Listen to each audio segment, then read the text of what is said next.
Police officer అని చెప్పి 300 మంది దగ్గర మనీ తీసుకుని జంప్ జిలానీ అయ్యాడు. అసలు మ్యాటర్లోకి వెళ్తే బీహార్లోని పూర్నియా డిస్టిక్ లో ఒక గవర్నమెంట్ స్కూల్ ఉంది. అదే గవర్నమెంట్ స్కూల్లో 4 months నుంచి ఒక ఫేక్ పోలీస్ స్టేషన్ రన్నింగ్ లో ఉంది. గవర్నమెంట్ స్కూల్లో ఫేక్ పోలీస్ స్టేషన్ రన్ చేశారంటే పెద్ద గజ దొంగలు అయి ఉంటారు కదా అని మీ డౌట్ వచ్చే రావచ్చు. ఓన్లీ దొంగలే కాదు, పెద్ద జాదుగాళ్ళు కూడా. ఈ స్టేషన్ ని రన్ చేసింది ఎవరో తెలుసా?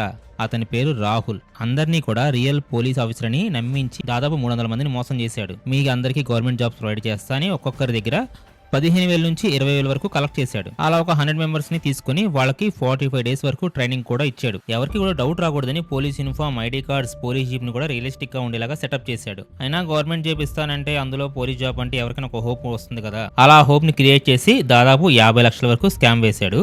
మరి అక్కడ ఉన్న లోకల్స్ కి డౌట్ రాలేదా అంటే, అబద్ధాన్ని 4Kలో చూస్తే డౌట్ ఎలా వస్తుంది చెప్పండి. ఇప్పుడు కొంతమందిని రిక్రూట్ చేసుకున్నాడు కదా, వాళ్ళని పని ఏంటంటే నైట్ అయినా పగలైనా వెహికల్ స్టాప్ చేసి వాళ్ళ దగ్గర లైసెన్స్ లేదు, పొల్యూషన్ పేపర్స్ లేవని మనీని కలెక్ట్ చేయడం. ఇలా 2 months అయిపోయింది, కానీ ఎవరికి కూడా శాలరీ అయితే ఇవ్వాల. సో అతన్ని చాలా మంది క్వశ్చన్ చేశారు, శాలరీ లేకుండా ఎన్ని రోజులు వర్క్ చేయాలని. అలా కంప్లైంట్స్ ఎక్కువ రావడంతో ఇక ఇక్కడే ఉంటే ఎక్కడ కొడతారో, ఏది కట్ చేస్తారని భయంతో ఓవర్ నైట్ పెట్టాపేట సర్దుకొని పారిపోయాడు. అండ్ ఈ విషయం అసలు పోలీసులు తెలిసి ఇన్వెస్టిగేషన్ అయితే స్టార్ట్ చేశారు. ఇంకా అయితే దొరకలేదు. ఫైనల్గా మా ఛానల్లో కంటెంట్ మీకు నచ్చితే సబ్స్క్రైబ్ చేయడం మాత్రం మర్చిపోకండి. బెల్ ఐకాన్ని ఆన్లో పెట్టుకోవడం ముఖ్యం బిగులు.